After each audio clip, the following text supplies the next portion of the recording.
Student History Lesson 3 Class 9th. The topic we continue in page number 72. The Jews felt the Nazi Germany in different state together. यहाँ पर Nazi Germany के अंदर जो Jews ने जो महसूस करते थे बिल्कुल एक अलग तरह की कहानी है. यहाँ पे चार्लोट बैट्रेटाइज के रिगार्डिंग आते हैं.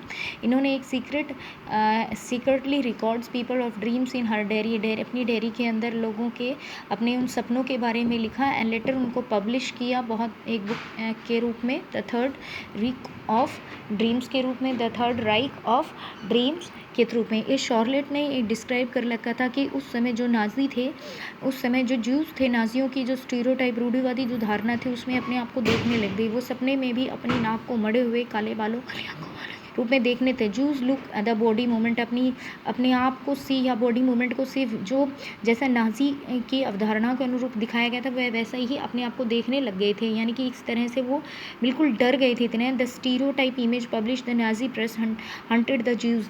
और नाजी प्रिंटिंग प्रेस में जिस तरह की उनकी पिक्चर्स को पब्लिश किया जाता था वह उसी से डरे हुए थे सारे ज्यूज़. वह सपने में भी उस तरह का यानी कि जो प्रिंटिंग प्रेस में उनको जैसा दिखाया जाता था वह अपने आप को वैसे ही देखने लगे थे. ट्रबल देम इवन देम, ऐसा ही वो सपनों में अपने आप को देख रहे थे. Jews many died many death driven, कुछ लोग तो गैस चैम्बर में जाने से पहले ही अपना दम तोड़ देते थे.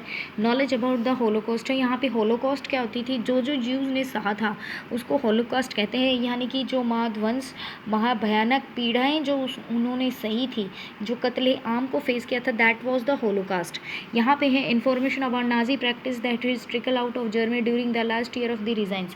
तो नाजी तौर तरीकों की जानकारी जो धीरे धीरे जर्मनी के बाहर जाने लगी. Only the few war ended, जैसे युद्ध खत्म होने वाला था. The Germany was defeated, the world came to realize the horror what happen. लेकिन जो वास्तविकता थी जर्मनी की जब हार हुई तब विश्व को उसके बारे में उसके रक्तपात जो भीषण बर्बरता दमन जो कुछ हुआ था उसकी असली दुनिया को युद्ध खत्म होने के बाद जर्मनी के हार के बाद पता चला. जर्मनी समाज तो मलबे में दबे, यानी कि जो जर्मन सोसाइटी थी वो तो was plied to defeat the nation emerging by the trouble. Germany जो समाज था वो पूरी तरह से हार के कारण बहुत ज़्यादा उसकी बुरी कंडीशन थी. बट जो ज्यूज़ थे वो चाहते थे कि वर्ल्ड को उनके बारे में उनकी अत्याचारों एट्रोसिटीज़ और उनकी सफरिंग उनकी पीड़ाओं के had ended over the Nazi killing operation के बारे में पता चले. नाजी के जो किलिंग ऑपरेशंस हैं जिसे होलोकास्ट कहा जाता है उसके बारे में लोग जाने.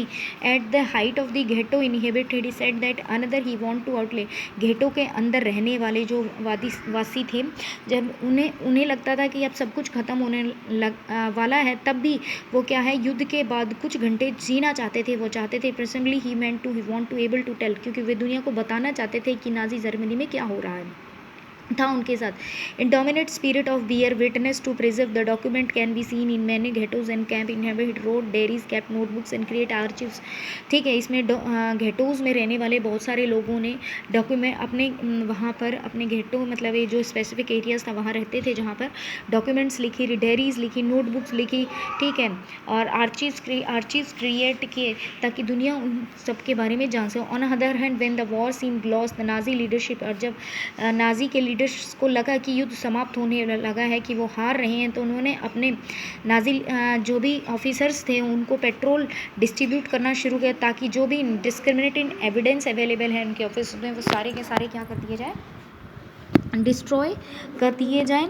ठीक, यहाँ पर yet the history and the memories of Holocaust leave in the memory. जो हिस्ट्री के अंदर होलोकास्ट में जो लोग रहे हैं उनकी स्मृति, लेखन, उनके साहित्य, डॉक्यूमेंट्रीज, पोइट, मेमोरीज और म्यूजियम्स में आज भी वर्ल्ड के अंदर उन चीज़ों को सिक्योर करके रखा हुआ है, यादगार के रूप में रखा है. These a tribute of the whose resisted of embarrassing, इसलिए है कि शर्मनाक है उन लोगों के लिए जिन्होंने जुल्म उठाए, कॉलबरेट किया, या वार्निंग है उन लोगों के जो चुपचाप इन सब चीज़ों को होते हुए देख रहा है. यहाँ पे एक इंपॉर्टेंट आपको दिखाते हैं बेटा, इनहेबिटेंट ऑफ दी वार्सो घेटो के अंदर.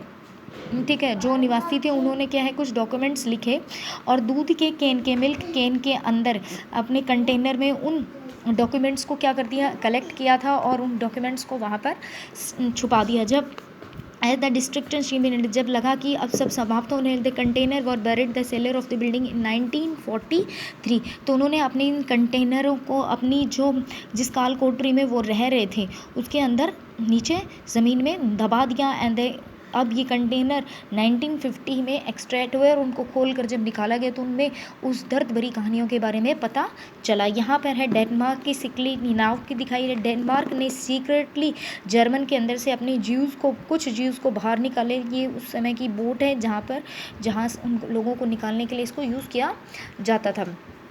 यहाँ पे अडोल्फ हिटलर को क्या है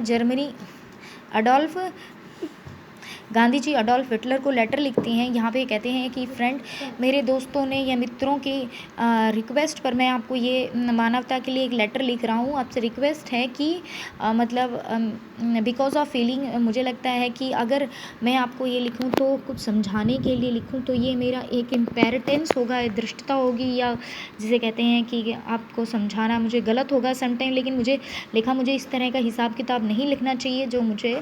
मैं आपसे अपील कर सकता हूँ कि जो आपके पास मूल्यवान है, ठीक है, 1% in the world who can prevent, आप इस युद्ध को रोक सकते हैं मानवता के लिए। पूरी मानवता को ख़त्म होने के कगार से आप बचा सकते हैं। आप अपने उद्देश्य के लिए किस महान मूल्य का दान कर रहे हैं, आप इस सब को बचा सकते हैं। मैं आपसे ये सिर्फ निवेदन कर सकता हूँ, अगर आपको लगता है कि मेथड ऑफ वॉर, ठीक है, मैं आपसे इसलिए निवेदन कर रहा हूँ क्योंकि मैंने एक मेथड डिक्लेयर करा है मैं वो हूँ जिसने युद्ध को छोड़ दिया है और शांति पर जो काम कर रहा हूँ, ठीक है, और उसमें मुझे काफ़ी सफलता मिली है। Anyway and sect my forgiveness, I have rare to writing, अगर मैंने आपको पत्र लिखकर कोई भूल गई है तो मुझे माफ़ करना, सिंसियर गांधी जी, ये सब, ठीक है। यहाँ पर भी यही बता रखे नॉन वायलेंस का तरीका मैंने अपनाया है, जिससे हम बड़े बड़े ऑर्गेनाइजेशन को फॉर्म कर सकते हैं और बड़ी सफलता हासिल कर सकते हैं। तो यहाँ पे गांधी जी को समझाने के लिए अडोल्फ हिटलर को समझाने के लिए गांधी जी ने पत्र भी लिखे हैं। Thank you.